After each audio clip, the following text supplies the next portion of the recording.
पिछले वीडियो में मैंने एक पीरियोडिक प्रॉपर्टी जिसे एटॉमिक रेडियस और एटॉमिक साइज के बारे में डिटेल इंफॉर्मेशन दिया था। इस वीडियो में मैं एक नई periodic property that is metallic character को इंट्रोड्यूस करने जा रही हूँ और इस प्रॉपर्टी को भी डिटेल में एक्सप्लेन करूँगी।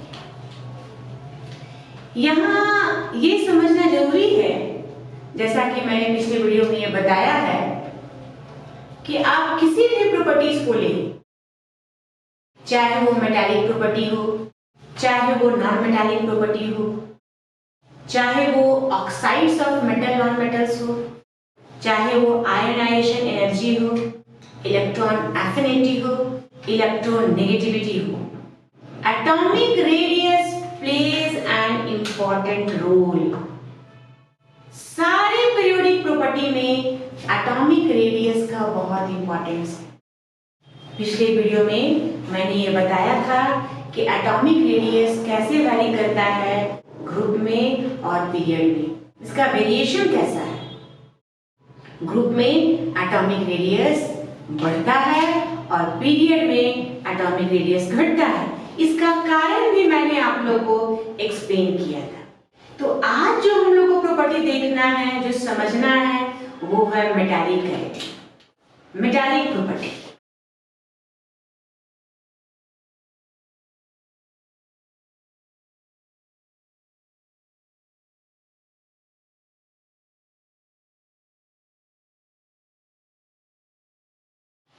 मेटालिक प्रॉपर्टी समझने से पहले, इसको डिटेल में देखने से पहले हम लोग को ये पहले समझना होगा कि मेटल्स क्या है। हालांकि ये बहुत ही कॉमन वर्ड्स है और इसे लोग आसानी से एक्सप्लेन कर सकते हैं फिजिकल प्रॉपर्टी के आधार पे और केमिकल प्रॉपर्टी के आधार पे। Very very important. यहाँ दो चीज बहुत इंपॉर्टेंट है। फिजिकली आप कैसे बताएंगे कि दिया हुआ एलिमेंट मेटल है। केमिकली तो हम लोग ऑब्जर्व नहीं कर सकते हैं, बट केमिकल प्रॉपर्टीज, तो मेटल्स को हम लोग कैटेगराइज कर सकते हैं दो पार्ट में, फिजिकल प्रॉपर्टीज और केमिकल प्रॉपर्टीज। रफ लैंग्वेज में कहा जाए या कॉमन भाषा में कहा जाए तो फिजिकल प्रॉपर्टीज का मतलब होता है जिसे हम ऑब्जर्व कर सकें, इसका रूप कैसा है, रंग कैसा है, बिहेवियर कैसा है। आप कह सकते हैं कि metals have shining property. Second, metals have lustre, इसी को शाइनिंग प्रॉपर्टी भी कहा जाता है। Lustrous, that means they have special shining property. Metals are sonorous, अगर इन्हें पीटा जाए तो ये एक साउंड प्रोड्यूस करते हैं। मेटल्स आर malleable, आप इन्हें शीट के फॉर्म में कन्वर्ट कर सकते हैं। Metals are ductile, they can be converted into thin wire. Metals have very high melting and boiling points. Normally metals are present in the form of solid. तो ये सारे फिजिकल प्रॉपर्टीज हैं metal को categorise करने के लिए।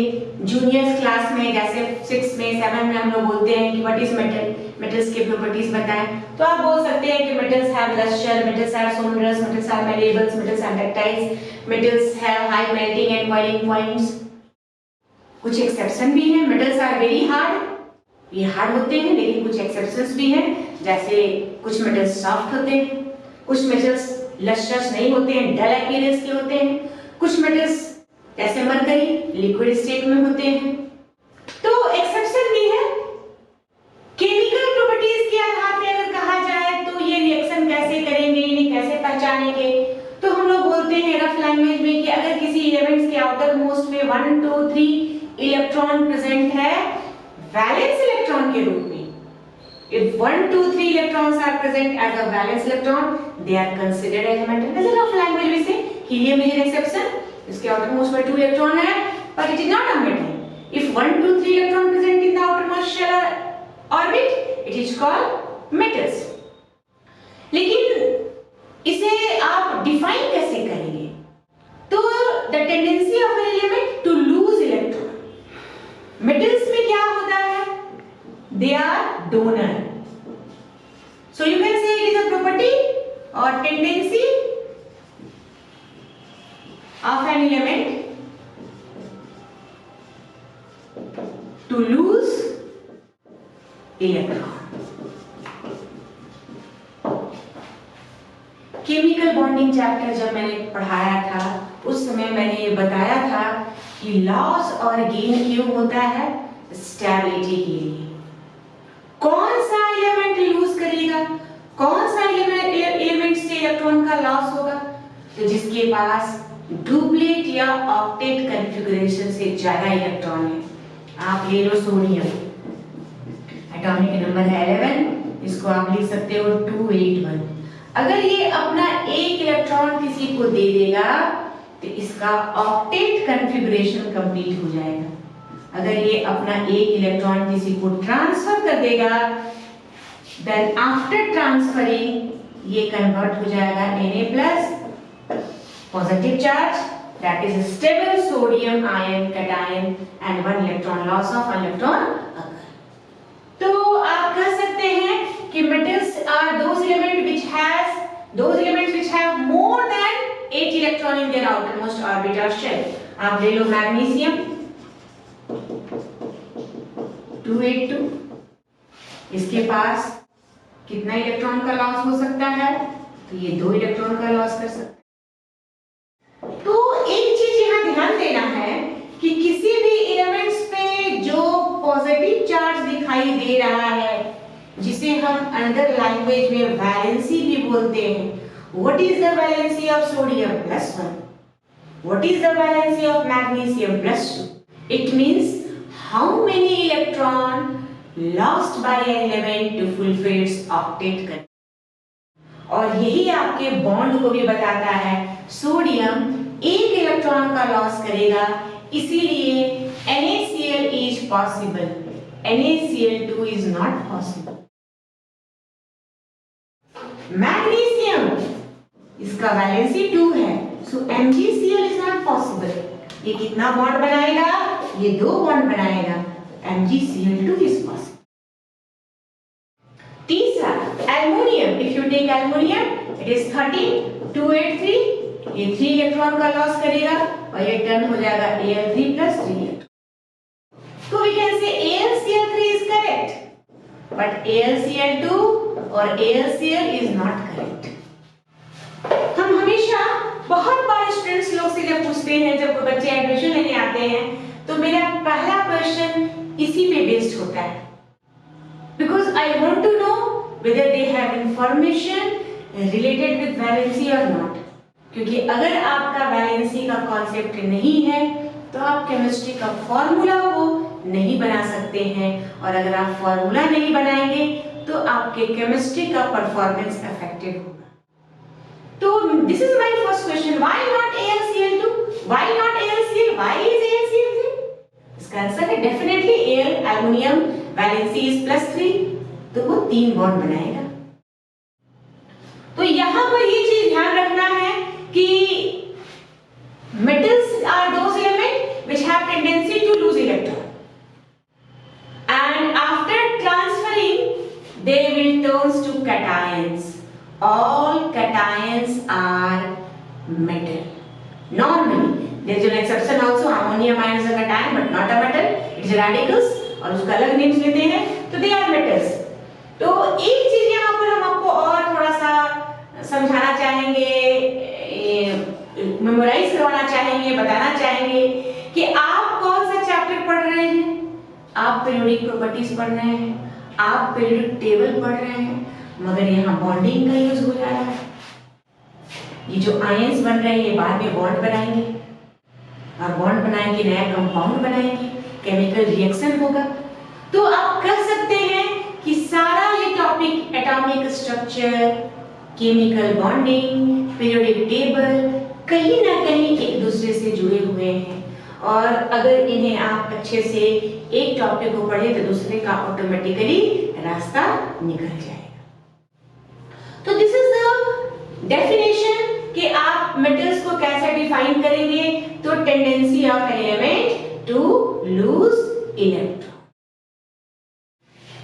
Second thing, what are the factors on which metals और metallic property depends. कौन कौन से वो फैक्टर्स हैं जिसपे मेटालिक प्रॉपर्टी अफेक्टेड होता है। तो पहला प्रॉपर्टी है जो हम लोगों ने पहले ही डिस्कस कर लिया है, दैट इज एटॉमिक साइज और atomic radius. Second property that is nuclear charge. Metallic property को अगर आप देखें, आप एग्जांपल्स ले लें, आप ले लें ग्रुप 1 का hydrogen, lithium, sodium, potassium, rubidium, beryllium, magnesium, calcium. तो आप अगर पीरियड वाइज जा रहे हैं, दिस इज सेकेंड पीरियड, तो सेकेंड पीरियड में क्या होगा, डाउन द ग्रुप होगा तो क्या होगा, इसको हम लोग देखेंगे। पहले ये ध्यान रखना है कि मेटालिक प्रॉपर्टी जो है, दिस इज अ ट्रिक आपको याद रखना है कि मेटालिक प्रॉपर्टी जो है वो डायरेक्टली प्रोपोर्शनल है एटॉमिक साइज की। बहुत इंपॉर्टेंट, जितना बड़ा साइज का एटम होगा उनके valence electron, outer most electron nucleus से उतना ही दूर जाएंगे और इलेक्ट्रॉन फ्री होगा। आप कह सकते हैं coulombic force, nuclear pull will be weak, electrons have a tendency to move out from the given। तो ये याद रखना है कि साइज बढ़ने से मेटालिक प्रॉपर्टी क्या होता है, बढ़ता है। और second, metallic property inversely proportional to nuclear charge. जैसे जैसे न्यूक्लियर चार्ज बढ़ेगा न्यूक्लियर पुल भी बढ़ेगा, कूलम्बिक फोर्स भी बढ़ेगा। एटम्स में न्यूक्लियस इलेक्ट्रॉन को अपनी तरफ खींचेगा तो साइज डिक्रीज करेगा, तो मेटालिक प्रॉपर्टी क्या होगा, घटेगा। Because once electrons are closer to the nucleus, to remove electron from the given shell orbit, energy is required. It is not easy to remove electron if electrons are closer to the nucleus. तो ये आपको दिमाग में रखना है कि जैसे जैसे साइज बढ़ेगा मेटालिक प्रॉपर्टी बढ़ेगा, और जैसे जैसे साइज घटेगा मेटालिक प्रॉपर्टी भी घटेगा, और जैसे जैसे न्यूक्लियर चार्ज बढ़ेगा मेटालिक प्रॉपर्टी क्या होगा, घटेगा। Metallic property is inversely proportional to. देख लीजिए कि अगर आप पीरियड वाइज जाते हैं, अगर आप पीरियड वाइज जा रहे हैं तो साइज क्या हो रहा है, डिक्रीज कर रहा है। ये मैंने इससे पहले वाले वीडियो में एक्सप्लेन कर दिया है। रेडियस डिक्रीज कर रहा है और न्यूक्लियर पुल, आप कह सकते हैं कि न्यूक्लियर चार्ज बढ़ रहा है, दिस डिक्रीजेस और न्यूक्लियर चार्ज इंक्रीजेस। तो पीरियड में मेटालिक प्रॉपर्टी घटेगा। इसका मतलब क्या है, lithium is powerful metal in compare of beryllium, beryllium is powerful metal in compare of boron. आप जैसे जैसे जाएंगे तो इसमें आपका मेटालिक प्रॉपर्टी क्या होगा, डिक्रीज करेगा। तो टेंस देखें पीरियड वाइज कैसे होता है, तो पीरियड में साइज डिक्रीज करेगा और न्यूक्लियर चार्ज बढ़ेगा तो मेटालिक प्रॉपर्टी क्या होगा, डिक्रीज करेगा।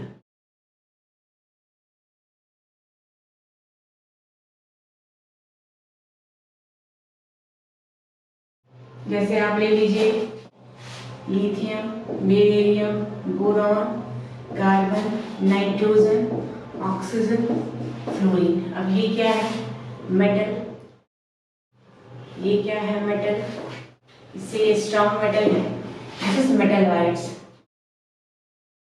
Boron is a metalloids, जिसमें नॉन मेटालिक प्रॉपर्टी भी आ जा रहा है। ये non metal, non metal, non metal, non metal. तो आप पीरियड में जा रहे हैं तो साइज क्या हो रहा है, डिक्रीज कर रहा है, न्यूक्लियर चार्ज बढ़ रहा है, तो मेटालिक प्रॉपर्टी घटेगा। आप डाउन द ग्रुप जा रहे हैं।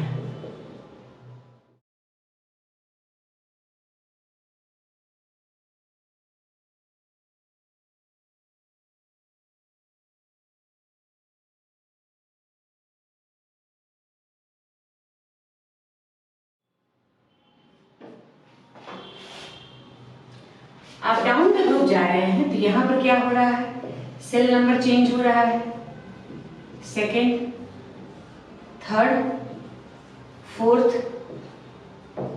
यहाँ पर क्या हो रहा है, चेंज इन सेल नंबर। या आप कर सकते हैं इसको, सेल नंबर इंक्रीजेज,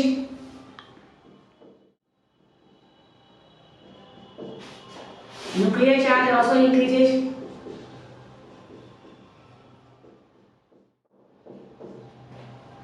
तो यहाँ पर एटॉमिक साइज बढ़ रहा है, एटॉमिक साइज इंक्रीजेज। और एटॉमिक साइज जब इंक्रीज करेगा तो क्या होगा, पहले ही हम बता दिए हैं कि मेटालिक प्रॉपर्टी जो है वो डायरेक्टली प्रोपोर्शनल होता है एटॉमिक साइज के। Metallic property directly proportional to atomic size. तो अगर आपको कहा जाए कि लिथियम और सोडियम में पावरफुल मेटल कौन है, तो सोडियम है। सोडियम से पावरफुल कौन है, पोटेशियम है। पोटेशियम से पावरफुल कौन है, रुबिडियम है। रुबिडियम से पावरफुल कौन है, सीजियम है। जैसे जैसे आप डाउन द ग्रुप जा रहे हैं, साइज बढ़ रहा है, न्यूक्लियर चार्ज भी बढ़ रहा है, but atomic size is more effective than nuclear charge, so metallic property increase कर जाएगा। Metallic property increases. जबकि यहाँ पर क्या है, मेटालिक प्रॉपर्टी इसमें क्या होगा, डिक्रीज करेगा। So these all informations that I have given, this is written with metals और metallic property। यहाँ पर एक चीज हम रिमाइंडर देना चाहेंगे, लिथियम से ऊपर हाइड्रोजन है। हाइड्रोजन इज एन एलिमेंट जिसको हम लोग पावरफुल नॉन मेटल्स भी बोलते हैं, और ये कुछ मेटालिक प्रॉपर्टी भी शो करता है। Hydrogen is showing dual behaviour, बहुत इंपॉर्टेंट। अगर आप हाइड्रोजन को हैलोजन ग्रुप के साथ ले लें तो यहां पर हाइड्रोजन क्या करेगा, हाइड्रोजन में टेंडेंसी होगा इलेक्ट्रॉन का लॉस करने का, ये मेटालिक प्रॉपर्टी शो करेगा। और अगर आप हाइड्रोजन को सोडियम के साथ ले लें तो यहां पर हाइड्रोजन क्या काम करेगा, it has tendency to gain electron. और जब हाइड्रोजन एक इलेक्ट्रॉन का लॉस करके H+ में कन्वर्ट होगा, इसके मतलब इसके पास एक भी इलेक्ट्रॉन नहीं है, because hydrogen has one electron and one proton, so after loss it has its electron is one, proton is one, electron becomes 0, proton is 1। तो H+ को हम प्रोटॉन भी कहते हैं। डोंट गेट कंफ्यूज, याद रखिएगा H+ हाइड्रोजन पे एक पॉजिटिव चार्ज प्रोटॉन के जैसा ही बिहेवियर करता है, और ये डुअल बिहेवियर शो करता है। जब ये ग्रुप 17 के साथ रहेगा या ग्रुप 16 के साथ रहेगा तो ये मेटल के जैसा बिहेव करेगा, that means it has tendency to lose electron. और जब ये ग्रुप 1 ग्रुप 2 एलिमेंट के साथ रहेगा तो it will show the tendency to gain electron. तो वहां पर ये टेंडेंसी गेन करने का शो करेगा। उसके बाद नेक्स्ट हम लोग को देखना है non metallic property, third property, periodic property जो हम लोग को जानना है, नॉन मेटालिक प्रॉपर्टी। और उसके बाद हम लोग कुछ क्वेश्चंस को डिस्कस करेंगे। तो अब हम लोग को सेकेंड पीरियोडिक प्रॉपर्टी देखना है, वो है non metallic property. Non metallic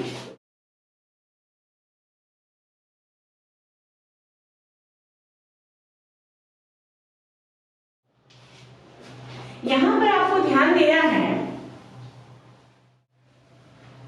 कि सबसे पहला पार्ट नॉन मेटल्स का डेफिनेशन, आप कैसे इसको डिफाइन कर सकते हैं। Second, with the help of examples आप कैसे बता सकते हैं। थर्ड पॉइंट, आइडेंटिफिकेशन, आप कैसे बताएंगे कि कौन सा एलिमेंट मेटल है और कौन सा एलिमेंट नॉन मेटल्स है। उसके बाद कौन कौन से फैक्टर्स हैं जिसपे नॉन मेटालिक प्रॉपर्टी वैरी करता है। और last, variation in the group and failure, in the group and failure. यहां पर एक चीज और हम ऐड करना चाहेंगे, oxides of metal and non metals, बहुत इंपॉर्टेंट। इसके लिए यहाँ कंपटीशन में बोर्ड में क्वेश्चंस पूछते हैं, डायरेक्ट क्वेश्चन यहाँ से पूछा जाता है, oxides of metal non metal with variation and variation, ऐसे ये ग्रुप और पीरियड्स में। इससे पहले before this I have explain what is metallic property. वहां मैंने आप लोगों को बताया था कि मेटल्स में टेंडेंसी होता है इलेक्ट्रॉन का, they have tendency to lose electron, to lose. अब यहां पर एक बहुत इंपॉर्टेंट प्रॉपर्टी है जिसको हम लोग बोलते हैं ऑक्सीडेशन। इस चीज को हम थोड़ा सा रिमाइंडर दे देते हैं क्योंकि ये फिर हम लोग रिडॉक्स रिएक्शन पढ़ेंगे तो उसमें हम एक्सप्लेन करेंगे कि ऑक्सीडेशन और रिडक्शन क्या होता है। तो ऑक्सीडेशन के लिए हम लोग एक वर्ड यूज करते हैं, ट्रिक वर्ड लियोगर। लियोगर ये ट्रिक है। Loss of electron is oxidation, this is loss of electron. इसको हम लोग क्या बोलते हैं, ऑक्सीडेशन। और GER means gain of electron. अगर इलेक्ट्रॉन का गेन हो रहा है तो वो क्या कहलाता है, रिडक्शन। तो यहां आप कह सकते हैं कि metals are showing the properties of oxidation. Metals जो हैं उनमें जैसे आप ले लो Na, तो Na टर्न्स हो रहा है Na+ with the loss of one electron. तो सोडियम का क्या हुआ, loss of electron, so you can say it is a oxidation.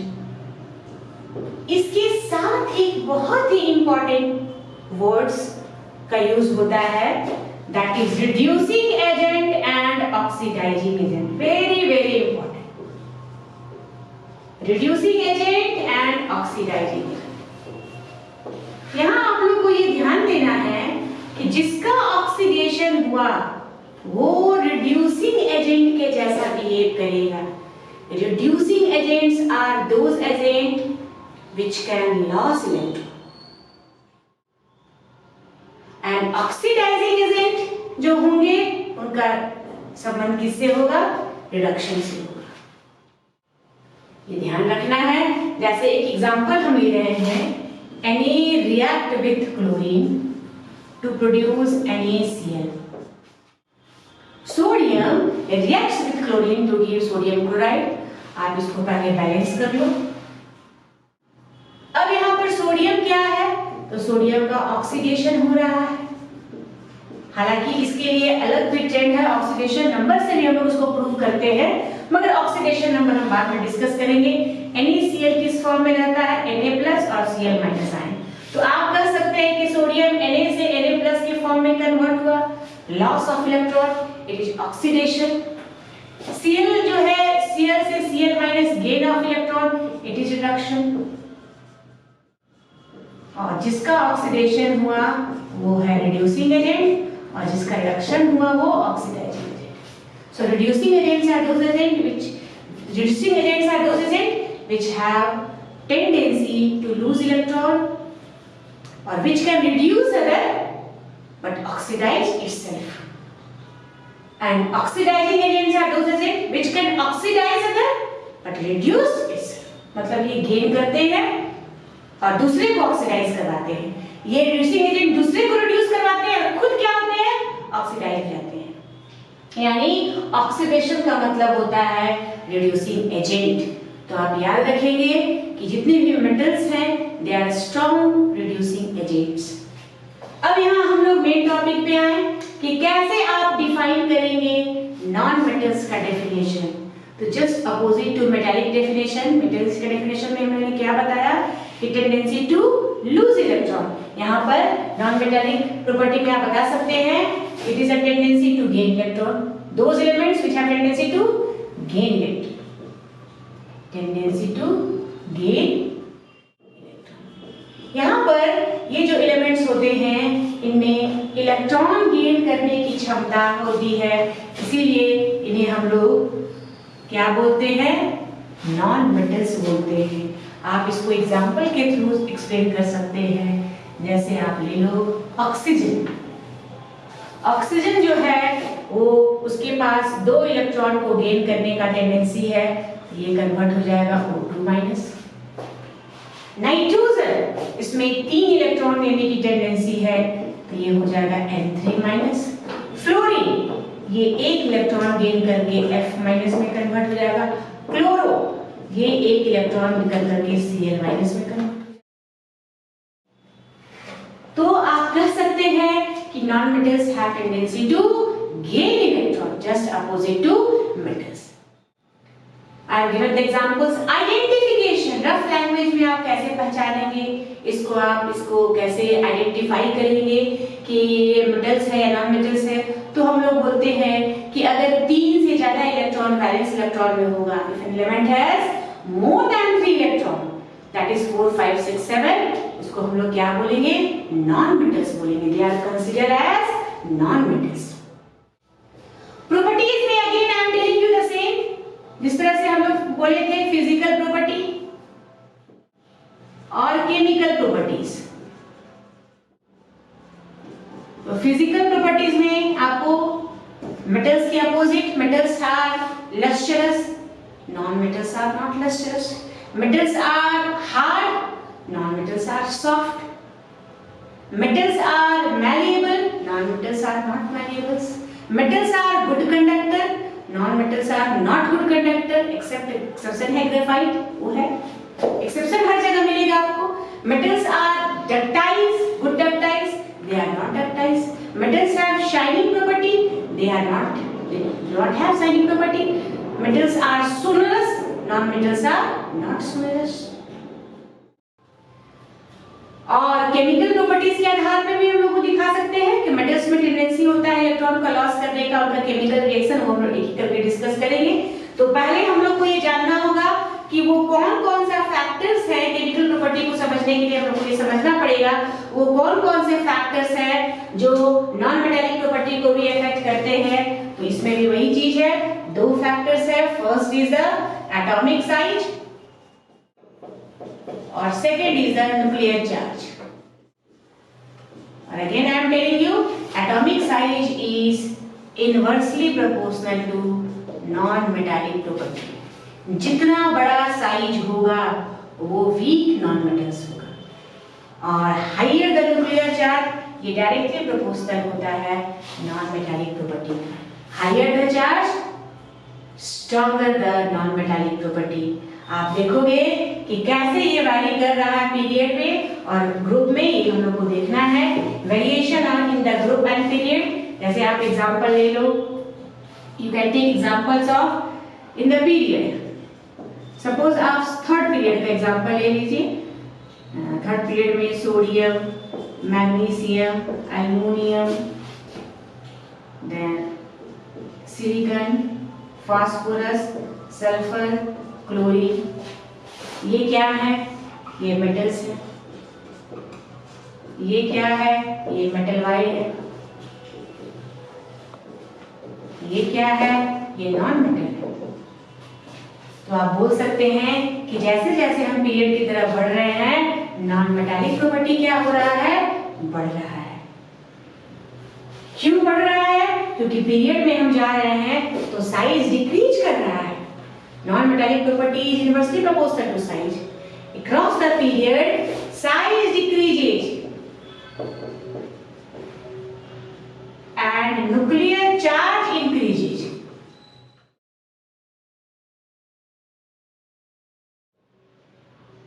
So you can say metallic property.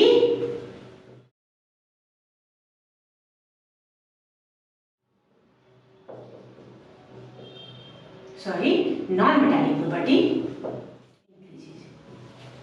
Down the group आप जा रहे हैं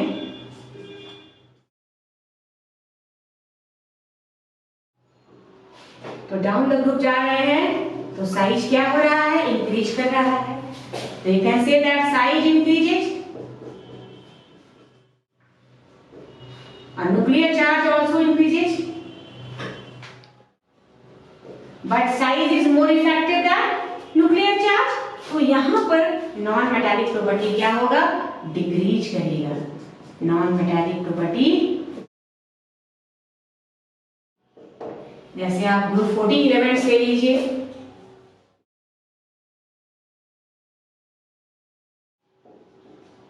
ये एलिमेंट्स है कार्बन, सिलिकॉन, जर्मेनियम, टिन और लेड। यहाँ पर carbon is a non metal, silicon और जर्मेनियम मेटलॉइड्स, और ये शो करने लगते हैं मेटालिक प्रॉपर्टी, वीक मेटालिक।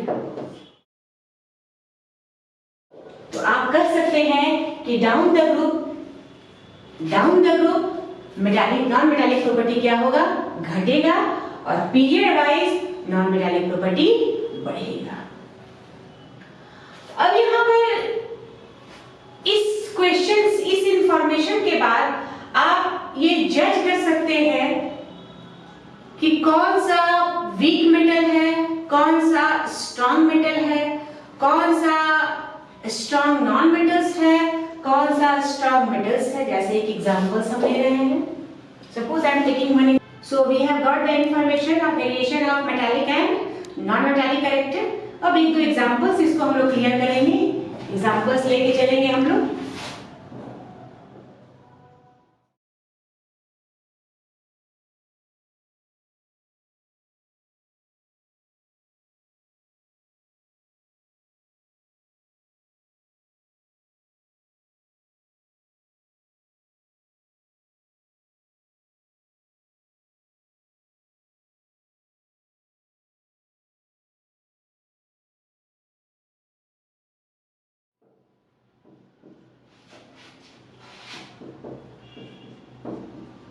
अब अगर हम लोग ऐसे जा रहे हैं तो हम लोग कह सकते हैं कि स्ट्रॉन्गेस्ट, इस सेकेंड पीरियड का स्ट्रॉन्गेस्ट मेटल कौन है, लिथियम, और सेकेंड पीरियड का स्ट्रॉन्गेस्ट नॉन मेटल कौन है, फ्लोरीन। थर्ड पीरियड का स्ट्रॉन्गेस्ट मेटल कौन है, सोडियम। लिथियम और सोडियम में स्ट्रॉन्गेस्ट मेटल कौन है, सोडियम। सोडियम, लिथियम और सोडियम पोटेशियम में स्ट्रॉन्गेस्ट मेटल कौन है। So this is the strongest metal in the periodic table, है ना।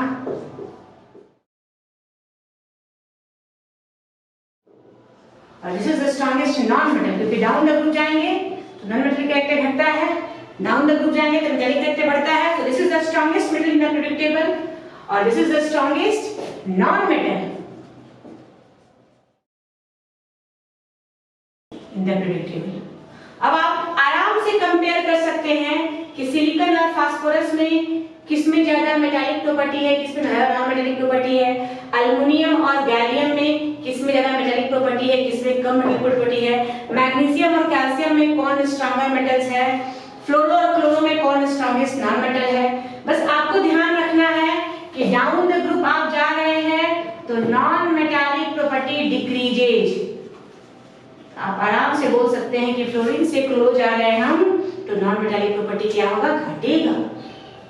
आप पीरियड वाइज जा रहे हैं, ऐसे जा रहे हैं तो नॉन मेटालिक प्रॉपर्टी क्या हो रहा है, इंक्रीज कर रहा है।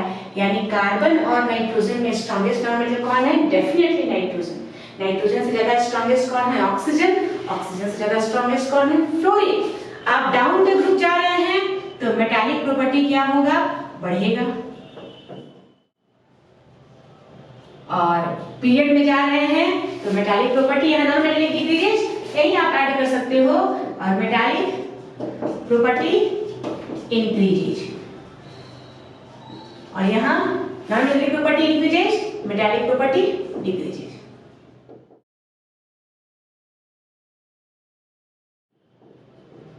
इसको आप इस तरह से रिमार्क के फॉर्म में रख सकते हैं, non metal increases, metal metallic decreases,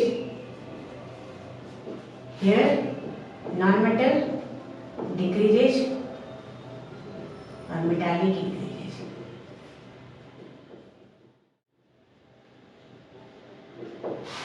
इसके बाद हम लोग को एक नया इंफॉर्मेशन लेना है, उसको अलग से लेने से अच्छा है कि हम यहीं पर इस चीज को डिस्कस कर ले, oxides of the metals and non metals.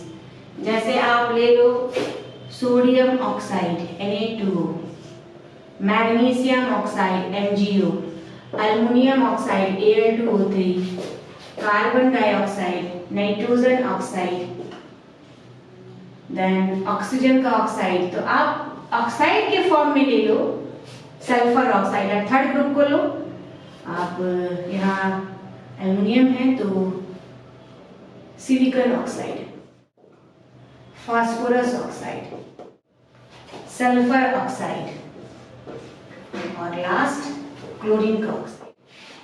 Suppose आप ये ऑक्साइड्स का फॉर्मेशन लेंगे। अब यहाँ पर ऑक्साइड का भी वेरिएशन इंपॉर्टेंट है। नॉन मेटालिक ऑक्साइड्स जो होते हैं वो एसिडिक बिहेवियर शो करते हैं, जबकि मेटालिक ऑक्साइड्स जो होते हैं वो एसिडिक बेसिक बिहेवियर शो करते हैं। आप कह सकते हो दिस इज बेस, ये बेसिक है।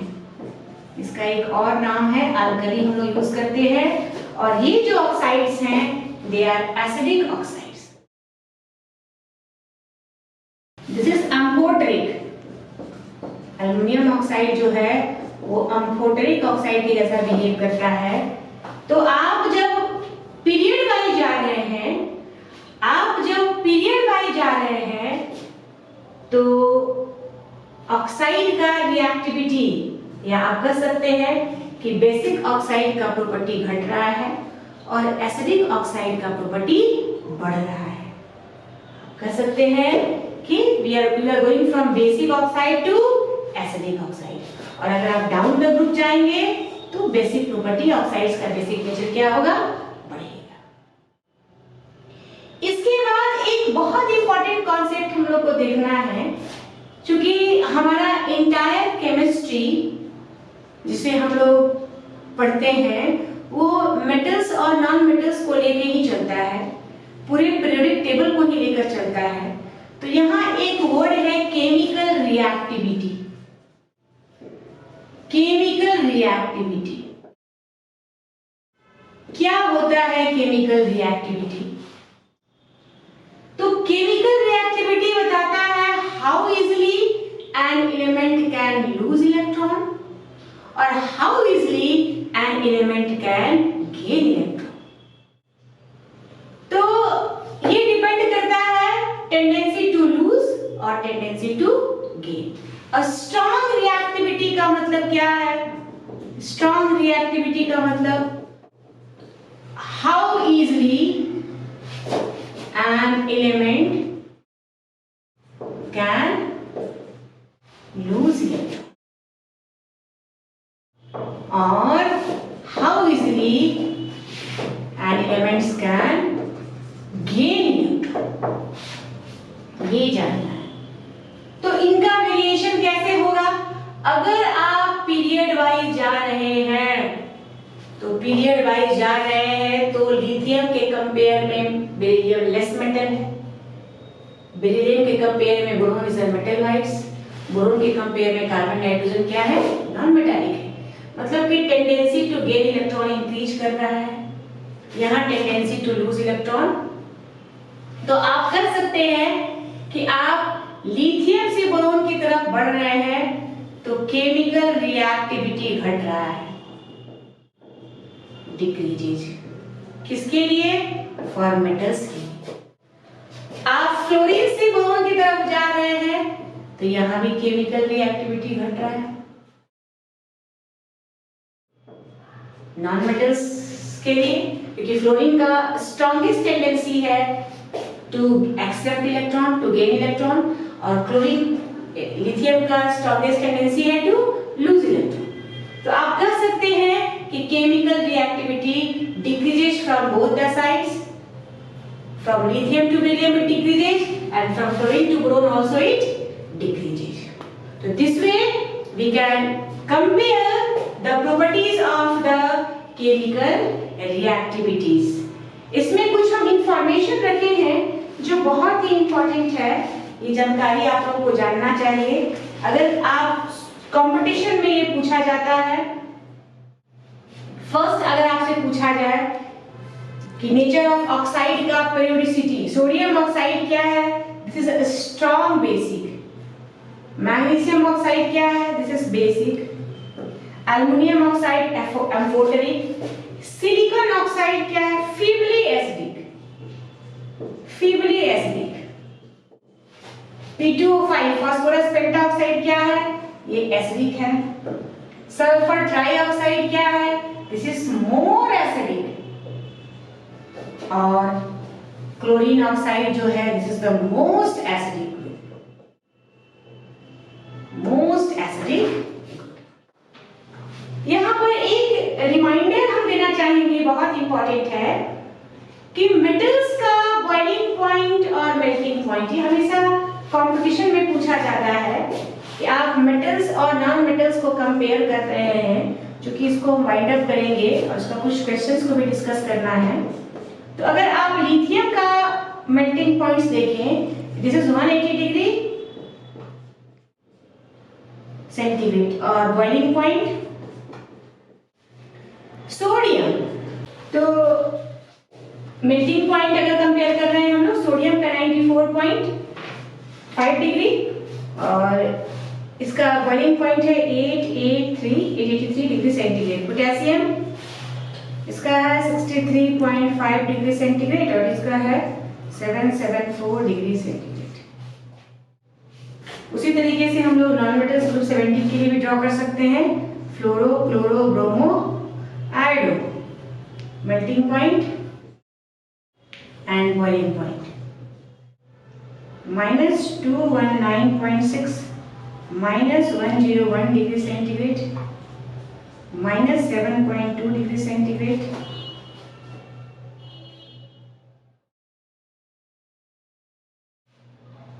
+113.6 degree centigrade. This is -187 degrees. This is -346.34.6 degree. This is 58.8 degree. This is 183 degree centigrade. ये this is gas, this is liquid, this is solid.